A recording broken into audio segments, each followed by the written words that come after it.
Okay, thank you everybody for joining me. And Harold, my name is Mark Shotland. I'm from Moab Paper. I hope everyone's staying safe and healthy wherever you're watching today. I'll be your hidden moderator today, fielding questions for Harold. Simply type your questions in the chat window that's off to your right, and I'll curate that as we go through the presentation.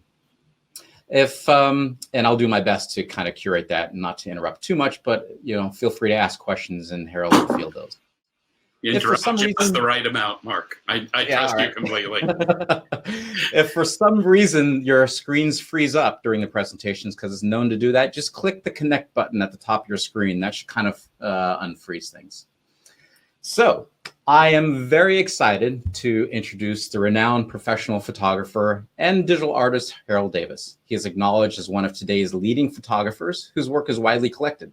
Harold is a best-selling author, a popular workshop leader, a Zeiss Lens ambassador, and of course, a Moab Master. Harold has developed many unique techniques, including photographing flowers for transparency. He is an internationally known photographer and a sought-after workshop leader. And that's why it's so special to have Harold with us today. So welcome, Harold. Thank you, Mark. It's a real pleasure to be here, and thank you so much also for the Moab Masters program, which is a wonderful program, and I truly applaud you for it. If you don't know it, it's worth going up on the Moab site and having a look at the Moab Masters. I'm not the only one who's quite a distinguished photographer who's there. Hi, everybody. The title I gave this webinar is Staying Creative in Tough Times. But that's kind of a little bit of a dodge, because the truth is that what this is about is staying creative while one is sheltering in place. So here in Berkeley, California, we've been under stay-at-home orders for 47 days and anticipate at least another month or so of it till the end of May, according to our governor. So how do you stay creative while you're sheltering in place or in tough times? Let me say right off the bat, I am an artist, a photographer, a writer, and an educator. I'm not a psychologist.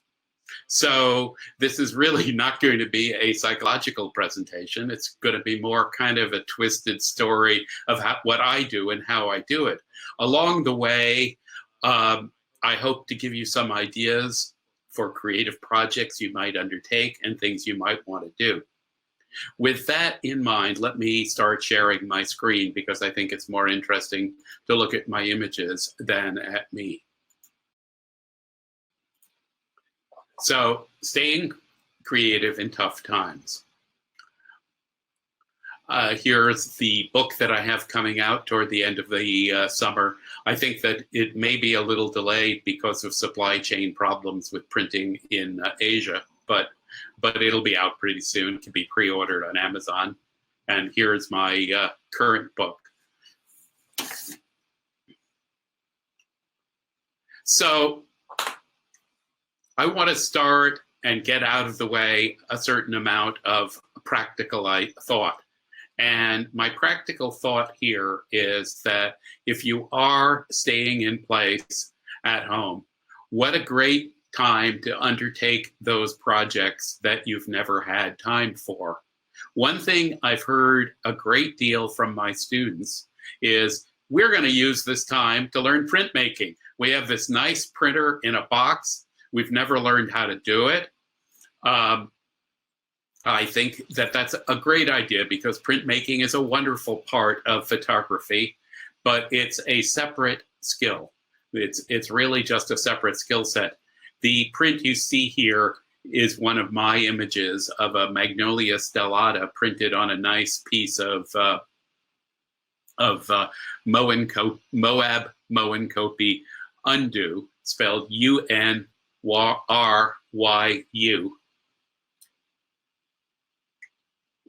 It's Japanese washi and it's beautiful paper. I recommend it. Make some prints. Great idea. Another thing I've heard from students is, what we're going to do is learn Photoshop. Well, that's a great idea. For me, what I've used this time to learn is how to run a video operation. I'm still learning, but we have something of a video production studio now. We can edit videos. We did a webinar last week with 5 live camera footage of me creating an image on a light box. That was not the easiest thing to figure out how to pull off, and it's a great learning experience to take this time. Phyllis, my wife, and I, and business partner, have been saying for years we ought to figure out how to do this stuff. Well, we finally had the time and space and nothing else to do, really. In the normal course of life right now, I'd be traveling. So with that practical idea out of the way, because I really do urge you to take this time to learn a skill set, whether it be printmaking, Photoshop, or video editing. Let's go into the story of the way my twisted brain sometimes works. I do want to say that as part of the study of my twisted brain, I am going to come up in a bit with a list of things that you might find interesting as projects to photograph around the house. So photography is applied design. You know, this is a truism. When you look at a photograph, it's a 2-dimensional rendering within a frame, and for it to work compositionally, there has to be an excellent sense of design involved. So think of your photography as design. So that means design already. Here's an example of something I designed not so long ago, where I said, all right, I'm going to make a spiral with these little blue flowers taken off a hydrangea petal from my garden. And then what else am I going to put around them? Well, I have some rocks nearby, so I made a spiral. Spirals are great. Everybody loves spirals. Then again, if you have flowers around, you can make something like this LAB, L-channel inversion of a flower, and it can come out almost slightly ominous looking. This sunflower here is an accretion of an X-ray and a light box image of the flower combined together in a process we call a fusion X-ray.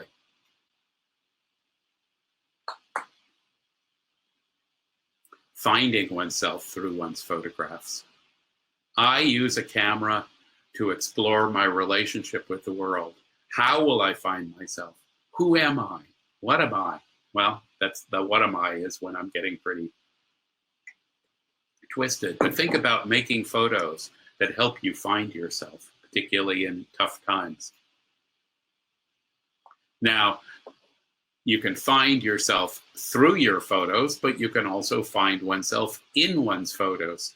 This is particularly true if you're photographing something like a water drop, which is effectively a fisheye lens that you're pointing your camera into. And it's very hard to make this kind of photo without there being a little selfie someplace in the water drop.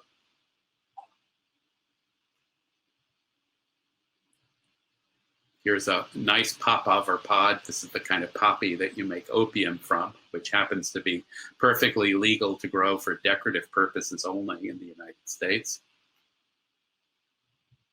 And then it's interesting to take flowers apart and make a composition like this on a light box. I assure you that's a great way to spend probably a day working and having fun and meditating.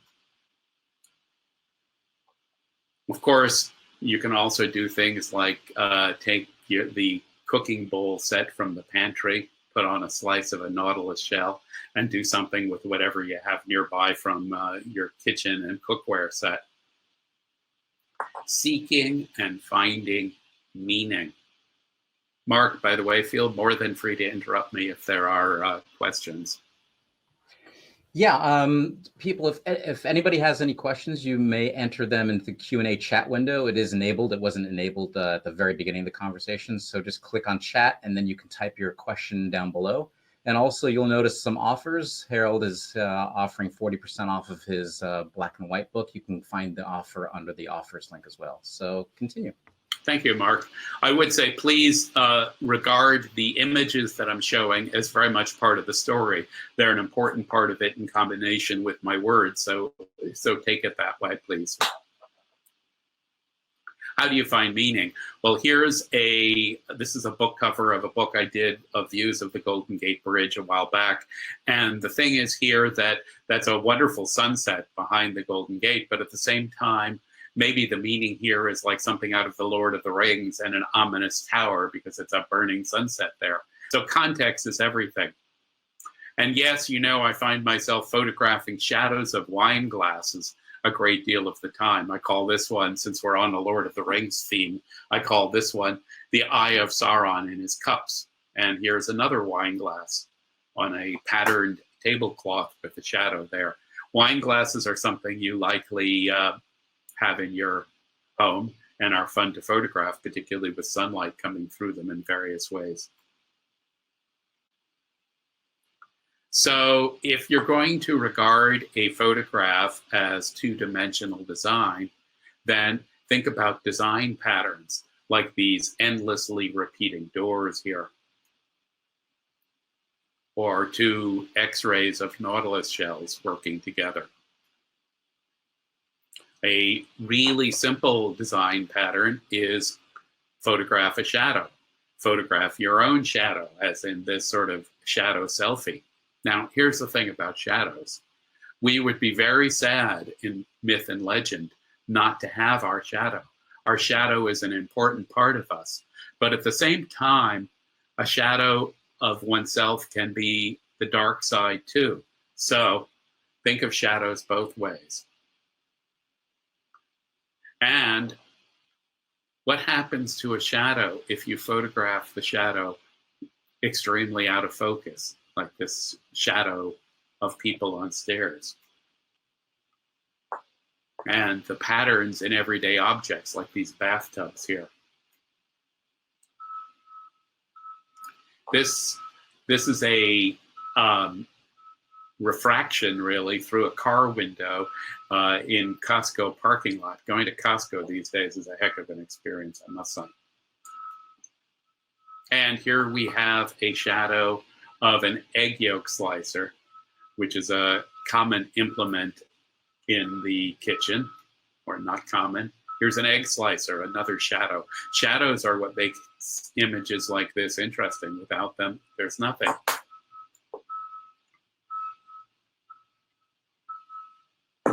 This shadow of a squash is interesting because it has a bit of a Photoshop touch on the eye of the shadow of the squash. Very different than what one would expect. And here's one of my more iconic images, one of my better known images, which is I call the road less traveled, because in my life, I've generally taken the upper, more leaf-covered road less traveled, and that's what one should do if one is seeking one's creative side. Shadows in foreign lands. Here's the Brandenburg Gate. What a good time to rework all those images in one's library that one has never got to. I don't know about you, but I have thousands of images I've always wanted to process and never had the time for. And these are weeds from right next to my garden, not in my garden, please, photographed on a light box and then inverted using an L channel. The same kind of technique here with Queen Anne's lace. This was intentionally treated to make it look like a Karl Blossfeld image, and somewhat to my surprise, it was sold, prints of it were sold as Karl Blossfelds on a European art site not so long ago. So that's interesting. And my garden has dandelions. I can bring them in. I can mount them upright. I can photograph them against a black background, like this image. And you can zoom with the camera lens open. You get some really weird things that way. Okay, making and breaking patterns. Before I get to making, yeah, go ahead, please, Mark. Yeah, there's a couple of questions here actually pertaining to exactly what you're talking about. Tim is asking about some of your techniques. So you showed some beautiful photography about shadows and your techniques going into that. Are you giving yourself a theme of that day and going out, or can you talk a little bit about some of the techniques that you utilize? Thank you. Well, sometimes I do give myself a theme. I say, today I'm only photographing shadows. Here's a really good one. And that is, today I'm only using a camera on aperture priority mode at a specific aperture with a particular lens or focal length on a zoom lens and at a particular point of focus. And let me see what I can get. That cuts everything down to basic simplicity. The idea of giving oneself a project is in part an idea of taking distractions away. So you want to boil things down to simplicity in some ways. If you know that you're only photographing shadows, then you don't have to think about anything that is not a shadow. And that's really helpful. If I were going to photograph shadows on a given day, I would know that I probably need to underexpose the image by somewhere between 1 and 2 EVs to properly expose for the lighter parts and make the shadows go darker, and because I'm really not going to be that interested in the details of the shadow. I would also consider, particularly with the kitchen shadows that I showed, using some kind of light. It doesn't have to be a fancy light, it could just be a regular household light bulb to create the shadows myself if the sun isn't creating them properly. Mark, is there a follow-on question here, or should I go ahead? There's one question from Judy. It's kind of refers back to some of your images on the light box. And I know that you've done a lot of extensive work in light boxes. Can you recommend one with even light, or is there some box that you use part of your toolbox? If people will go, thank you, Judy. If people will go up to my website, under the FAQs, there's an extensive FAQ about light boxes. It has links to various light boxes one can buy. It even has a PDF of a plan for building your own with materials, with a bill of materials from either Home Depot or Lowe's. Less than $100 of materials will build you a great light box, and you can get these places to deliver these days. So rather than going into that in more detail here, I'd recommend checking out the FAQs on my website. The first one, Photographing Flowers on Transparency, has the lightbox information. Thanks. What I wanted to go into next was just list some ideas for around the house props to be creative with. We've already talked about photographing shadows, so that's a good one. My wife calls a particular drawer in our kitchen our hell drawer. So it's got everything in it. And sometimes you can't even get it open because the stuff sticks up. A hell drawer is going to have good things for photography. Cooking bowls and utensils, sewing kits, colored threads, buttons, and fabrics. If you're lucky enough to have a bit of a garden, as we do, rocks and pebbles, shapes and colors that might be used in the garden. Flowers from the garden, weeds, dandelions, if those are accessible. You know, forks, knives, spoons have great patterns, lights, and shadows. So take a look in your silverware drawer. Pencils and pens, colored paper, just wonderful. Reflections in spoons, pots, mirrors under and behind things. Bottled light, that's what I call it. I've done a whole series of photos around glassware with water and food color in it, backlit simply by the sun. So it doesn't take much to do that. All you need is a bottle, you know. I've been doing it with a bottle of red wine and a bottle of blue windshield fluid. I'm careful afterwards to drink the wine and use the windshield fluid in the for cleaning windshields, not drinking. But fruit and vegetables, kids' stuffies. So that should give you some idea. It's a pretty good long list. I'm going to continue on unless there are any more questions, Mark. We do have some, actually a question that I think I wanted to ask myself from Stephen, that you've been an artist for 40 plus years. What do you do to continue developing creativity? Also, what challenged you the most about photography? Well, those are two different questions, and they're two very great questions. One way of looking at it is that I've been an artist for more than 40 plus years, but off and on, I have been a professional artist for about that a period of time, meaning I've made my living at it. And making a living as an artist in our society produces some very interesting challenges, which is a whole other discussion, both in terms of keeping true to one's art and figuring out how to make a living at it. I personally don't have much problem staying creative. Knock wood, that'll continue, but I always have ideas. There's never been a day in my life when I haven't got out of bed and had more ideas than I possibly have time to fulfill and pursue. Mark, can you refresh me about the second half of the question here?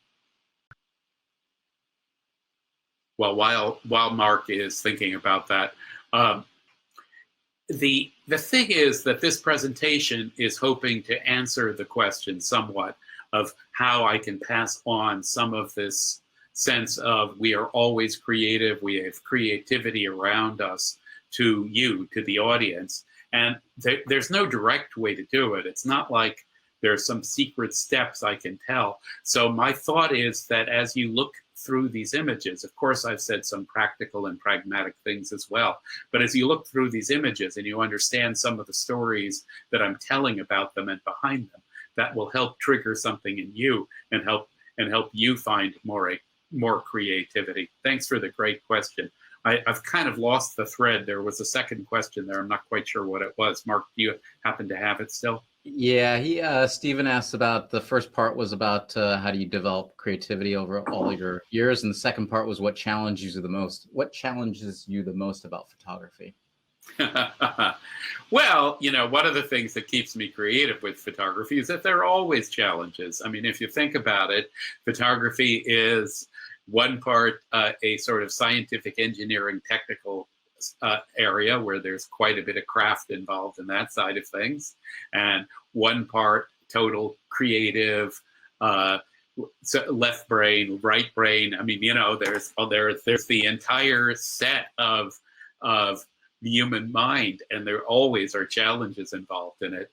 I find that integrating those two things can not always be easy. You have to get to a point with the craft where you're not thinking about the craft as you create something. As I've said earlier, up till maybe 10 years ago, making a living with it while I wanted to be true to my work has been a real challenge for me. That's something I still have to balance. How do I find time to work on the books that I work on, do the teaching that I do, satisfy the clients that I have, and work on the various other things that are related to the world outside, and then stay creative with my work? What I really find I have to do there is I have to block off creative time. I have to say, this is my creative time, and I'm going to use it to work, and come heck or high water, that's what I'm doing. I'm not paying attention to the other stuff. Part of blocking off time like that for me means limiting my screen time too. So when I do things where I just do not have my iPhone with me, I'm not constantly looking at email, I'm not looking at it at all. It's really important to me to spend screenless time as a way of refreshing myself. And that way also I can say to my kids, hey, do what I do, not just what I say. Thanks for the great question, though. So making and breaking patterns. Here's an image that started as a lightbox image of flowers on white. It got inverted to a black image with two different variations of the inversion. You see one in front and one on the curl. And then in Photoshop, I placed it on this background, which I shot somewhere else in the world, Romania, I think. And then I photographed with a macro lens, thumbtack, and actually it's one photograph of a thumbtack rotated twice, and made this composition out of it. What I think is the case in a controlled kind of way, this is a pretty twisted composition. It's also the case that the thumbtacks are way out of scale with the rest of the image. Here's another similar kind of composition. Started as a simple macro photograph of a Gaillardia, a blanket flower, and then turned twisted with some Photoshop composition work. So here's one that started as a simple photograph of sunlight coming through a glass bottle, and then my twisted brain twisted it up in Photoshop. And another variation on the same theme. And yet another variation on the same thing. So I think this business of photographing bottled light through a glass bottle is really quite wonderful. It means I can go out and do night photography like this one I call Night Highway. This is just the side of a glass bottle in the sunlight, shot through a pretty normal lens. I did a photo challenge. I conducted a teaching session on how to do this with some live footage of my setup for the recent Out of Chicago online photo conference. And I'm planning to post that on my YouTube channel, Harold Davis Photography, in the fairly near future. So that will give a pretty good idea of how I do this and how you could do it if you want. Here's another bottled light composition. Who knew that aliens were with us? It's just the reflections and let me say that twice. Reflections and refractions of the light through the glass that I have there made an alien. Who knew? Here's another Photoshop twisted composition of some Papaver dawn chorus poppies with the inversion, and again placed on a piece of washi, placed on a background that I photographed somewhere else. And sometimes, you know, in the watches of the night, when I get really twisted, I can take a stairway and end up with something that is very, very different than where I started, like this heart with all these spiral stairs.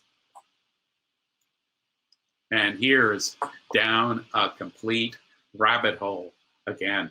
You look at this carefully, you'll see that it's the same image repeated many, many times in different scales, different places, different ways. It's a lot of fun to do this. If I had to reconstruct how I did it, I don't know if I could simply. It's just so much fun to do something like that. The inspiration for an image like this one is surrealist paintings, particularly René Magritte's surrealist painting. You see a train here, the train tracks running apparently in a normal way to start with, then kind of through a tunnel in a piece of paper, across a mountain range and back into a kind of normal viewpoint. The point here, one of them, is that it really makes sense in terms of looking for creative inspiration to look at art, and not just the obvious art, namely great photography, but also painters, surrealists, expressionists, impressionist painting, classical painting. It's meaningful to me. I was trained as a painter at first. I wanted to be a painter before I wanted to be a photographer, and I get a great deal of pleasure and creative ideas from art of various sorts. So what does matter? Photographing what matters? Well, obviously flowers matter to me. Other things matter to me, and other things matter to other people. Let's figure out some twisted stuff here. So my idea in this series of in-camera multiple exposures, it was to create a series of deities, really, something like Hindu gods, with no disrespect meant, but not actual literal Hindu gods, although there are hundreds of Hindu gods. So there's one take on it. With this image, I noted that Leonardo made the famous drawing of the Vitruvian man. My thought here was, why shouldn't there be a Vitruvian woman?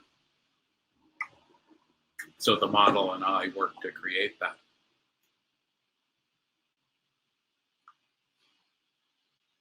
This is a invocation of the three muses, the three artistic creative muses, via Photoshop and a Topaz plugin.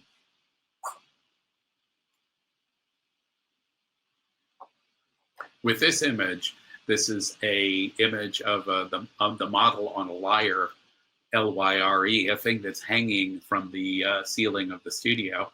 In Photoshop, I cut out the wires so you don't see them. But I had the model work her way all around the rim of the lyre in a single exposure. I'll show you an image later on where you can see more clearly what she was doing.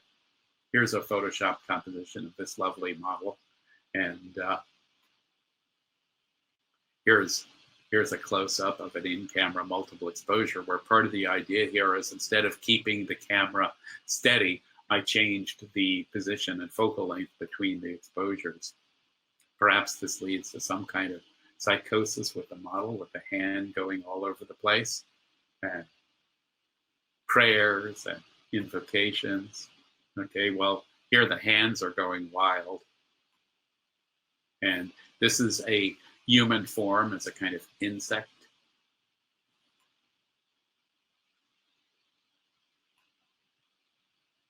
More goddess photos, like almost like relics from some ancient religion.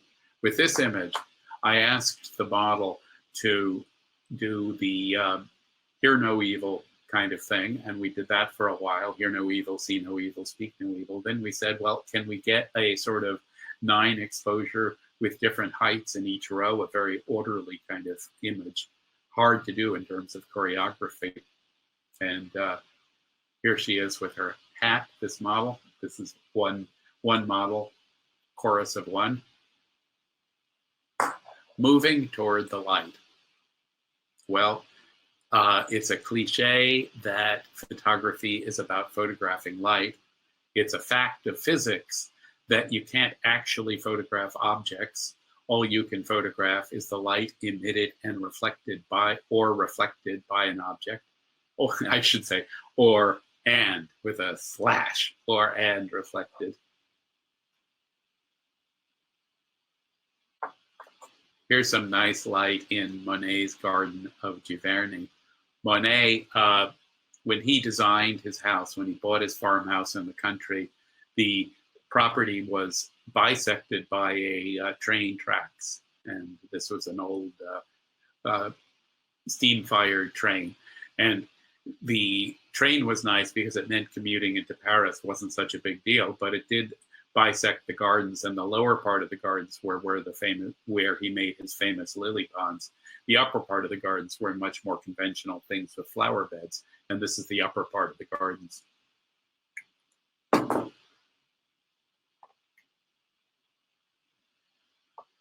Moving toward the light, here these are roses that are shown all around in X-rays, and here's a facsimile of a medieval medieval manuscript done out in floral petals.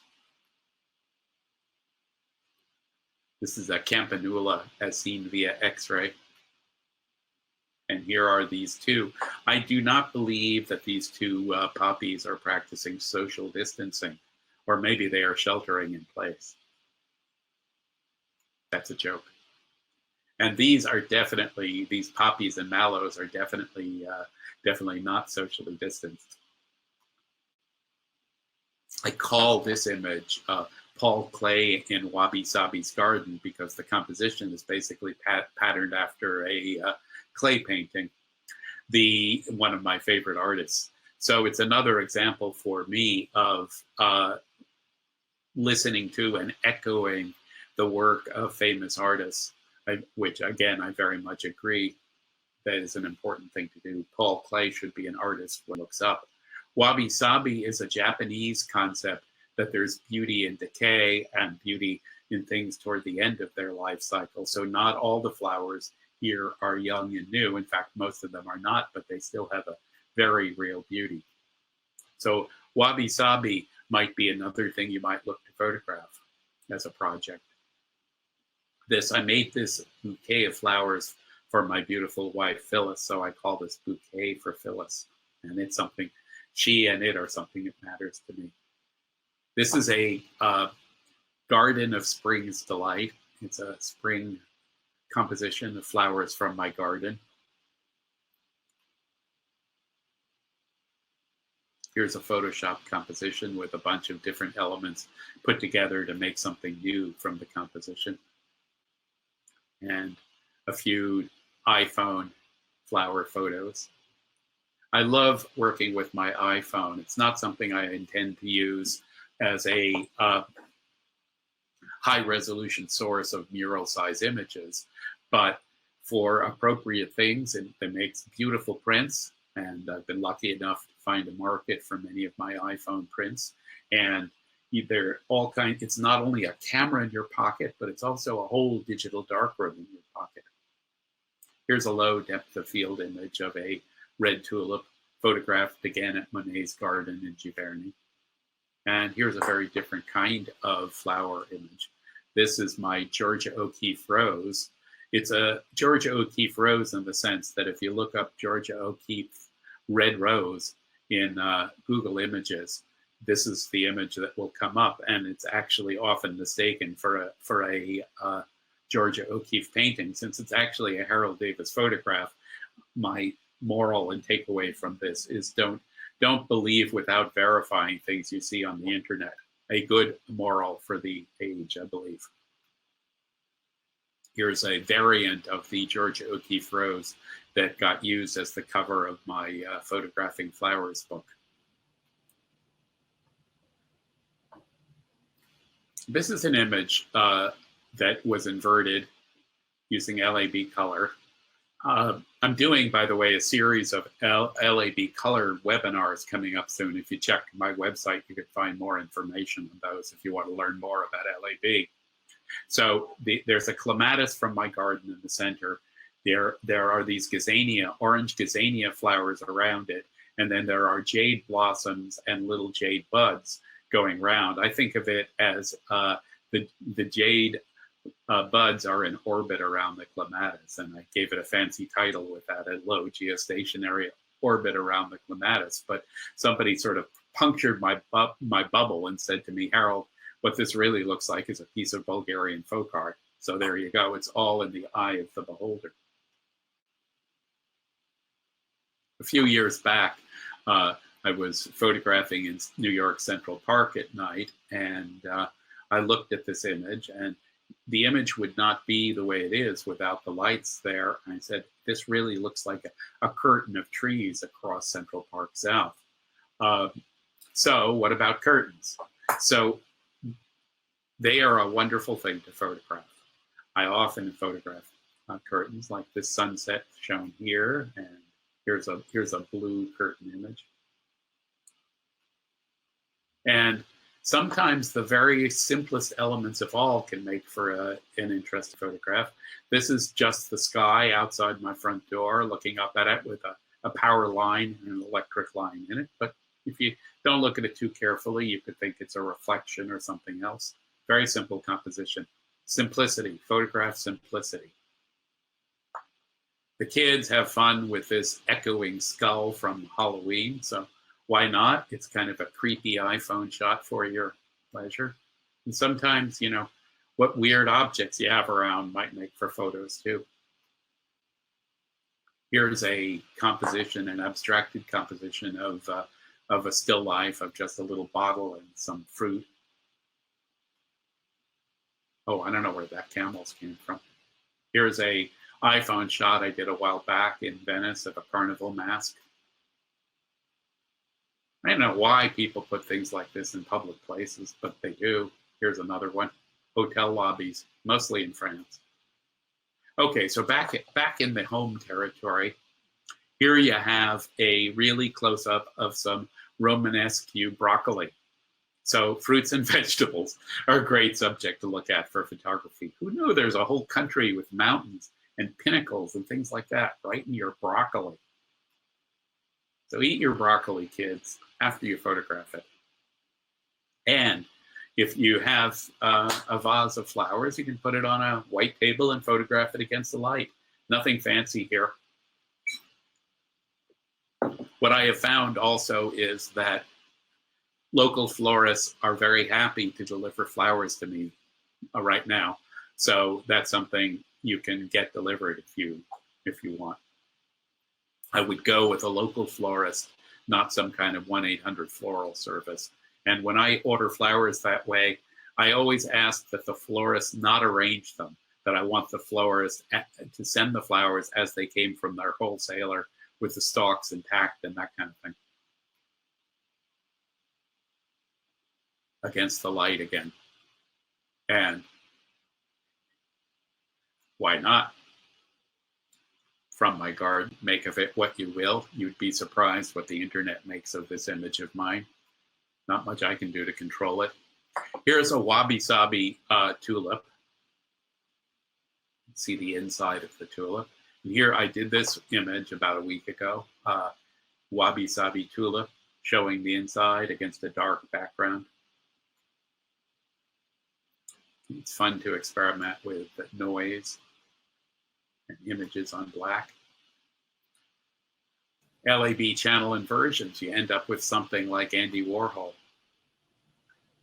An image like this is pretty neat because what you do is you take a long lens, a 400 millimeter or 500 millimeter lens, you find a sun setting, and you focus up close on a flower, and that makes the sun in the background really big. Kids, if you do this at home, try using your LCD, not an optical viewfinder, to look through it, because you really don't want to be poking a really long lens at the sun. And just right in my yard here, photographs of refractions of the sunrise on water drops in the lawn. This is a Photoshop composition that originally started life as Slot Canyon photos from Antelope Canyon and expanded out to become print-like. And it does make a great print, by the way, on watercolor paper. And I did a series of experimenting with creating undersea oceans. This was originally something that a client of mine commissioned. There are 4 of these images in this presentation, getting increasingly wild toward the 4th. And what I'd like you to understand as you look at them is that these were photographed in pieces and then put together. So, you know, the nautilus in this and the starfish and the scallop shells were all separate photographs that I combined in Photoshop. And as I say, we're going to get wilder and then wildest. But of course, simplicity works too. There are all kinds of visitors to my garden. This nice dragonfly cooperated with me one day. And this was a dragonfly with an image that I created as part of a commission to do a series of book covers. Here's one of the covers from that series. A butterfly that was created and used in the same way. This is maybe 50% of Photoshop composition and 50% of photograph. I like to say that a pixel doesn't know where it comes from. So the pixel doesn't know by the time it's in your digital illustration, whether it started in a camera as a photographic capture or in Photoshop from the brush tool. Pixel has no idea. And there's nothing wrong with creating either ways or both ways. In this case, the publisher asked me to recreate a Vincent van Gogh effect. So I combined a sunflower and a starry night sky and added some Photoshop line waiver stuff. And since Vincent always often signed his paintings, Vincent at the bottom, I said, why not put Harold there? Telling your life story through art. Mark, any questions at this point? Yeah, there are a few, and there's actually quite a lot of questions about technique. The one question that seems to float above all the others is your X-ray. You've mentioned some of that in the past work through your presentation, but a lot of questions about what exactly is it? Is it post-processing? Okay, you know, I've got good news and bad news about that. An X-ray is an X-ray. If you want to think of it, it's a photographic capture using a different spectrum than visual light, just as infrared is a capture using a different spectrum than visual light. Infrared is relatively easy to capture and simulate. You could simulate it using filters. There's, for example, a black and white infrared preset in both Lightroom and Photoshop you can use. And then you can also modify digital cameras using a service like LifePixels to make them capture infrared. As far as I know, X-rays need an X-ray machine. So my joke about that is being able to access an X-ray machine is like having the world's most expensive camera, because a good X-ray machine is a $250,000 piece of medical equipment. There's also some danger involved with X-rays, obviously. So you need to be handling them properly. The images, I've had access to several X-ray machines. The primary one is through my friend, student, and colleague, Dr. Julian Kopfka, who works out of Heidelberg, Germany. And, you know, so he's been collaborated with me on those X-ray images. Without his machinery, I could not, and technical knowledge, I could not have safely done these. He's a physicist as well as a radiologist, and primarily the flower images have been done on a mammography machine, actually. I've also had access briefly to the really interesting high-tech X-ray equipment up at Lawrence Berkeley Labs here in Berkeley, California. So that I hope to experiment with some of their equipment a bit more. But the truth is that this is not equipment that one can normally get access to unless one has a good friend who is a radiologist, or one is oneself. Besides X-rays, anything else, Mark? That was the major question. The other techniques, I think it was Georgette asked about if you're going to be showing any behind the scenes images of how you're doing setups or anything like that. You know what I suggest for people who want to see behind the scenes setup stuff is you go to my YouTube channel, Harold Davis Photography. Again, I'll put up a slide with that information at the end, because in particular, the most recent thing we posted up there is a webinar that shows my setup for Lightbox work with multiple cams. You can see exactly what I do. So telling your life story through art. Well, here's my eye on a stalk. Am I telling my life story, or am I looking around at my life story? You know, making fun of yourself, is the surrealists again did, is not a bad idea. There's no reason I can't draw a beard and mustache on myself, at least if I don't have one. With this marble, what I did was I took a single direct light, I put the marble on a piece of paper, white paper, photographed the marble, and then in the shadow that was cast, I photo composited into it a seascape of mine and so that's the technique. Same thing with this marble here with a sunset composited in. Magic, madness, and art. So here's an eye inside a succulent, and inside the eye, inside the succulent, is another succulent and another eye, and so it goes. With this spiral staircase, it goes down to a spiral nautilus. And the spiral staircase gets more and more twisted. Where's Alice in Wonderland when we meet her? The doors stretch away. And here's a stair, a convoluted stair going on forever on a triangle. Life can be what you make of it. Here's this pair talking to his buddy pair in jail, or maybe in the quarantine. Finding what matters. Well, here are my wife and my wedding rings. They matter to me. These days, sometimes food, I don't know what food we're going to get the next couple of days. I'm feeding my 3 teenagers, my 4 kids, my 2 parents. You know, it's a full-time job these days, finding this stuff. Who'da thunk it? Here's a pot in the kitchen. This is a blue-dyed feather, and here's a really close-up of the construction of a feather. Get the point? Oregano leaves. This is bark of a paper bark tree, and again, it's been treated and manipulated in Photoshop. A reflection that's been treated and manipulated. And this is another one of my sunlight through a glass bottle images. With this one, what I was trying to get was the effect of a Mark Rothko painting. So a color field painting via photographing light through a bottle. What the heck?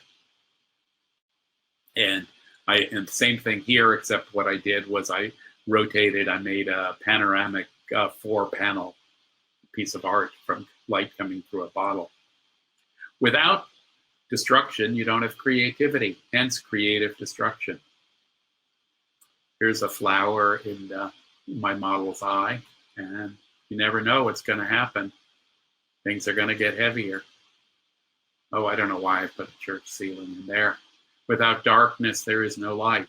So look for the light to come.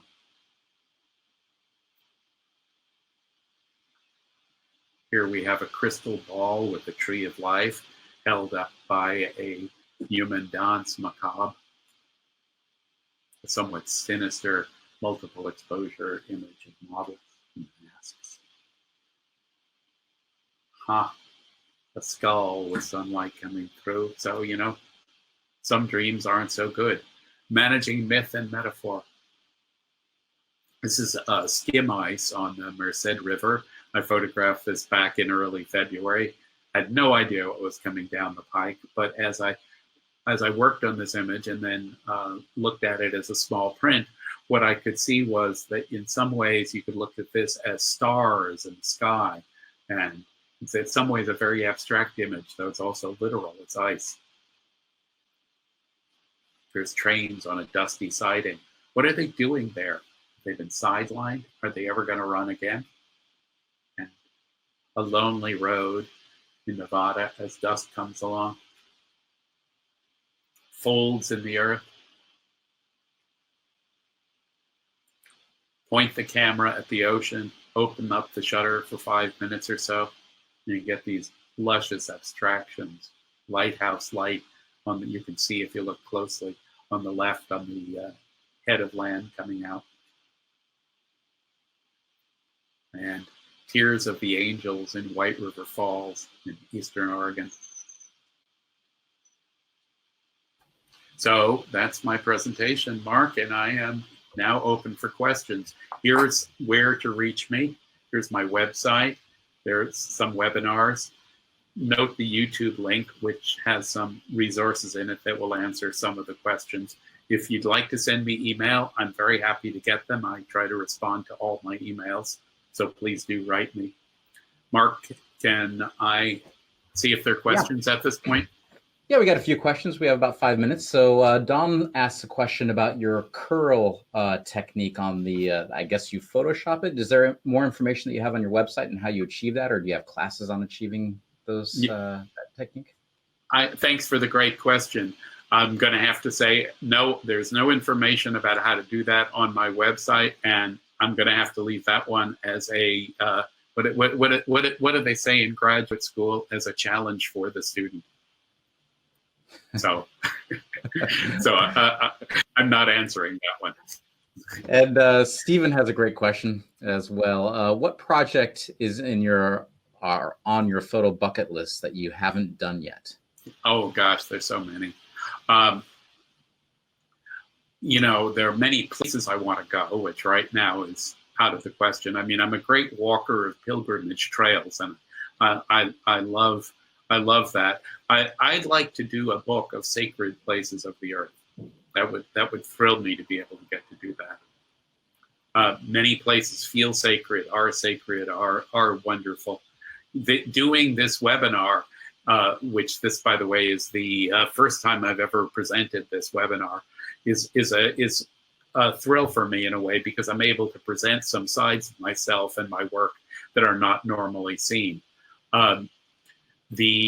I'd like to be able to do more projects like this, where I show some sides of my work that are purely just done for myself and combined with my other work. Thank you for the great question.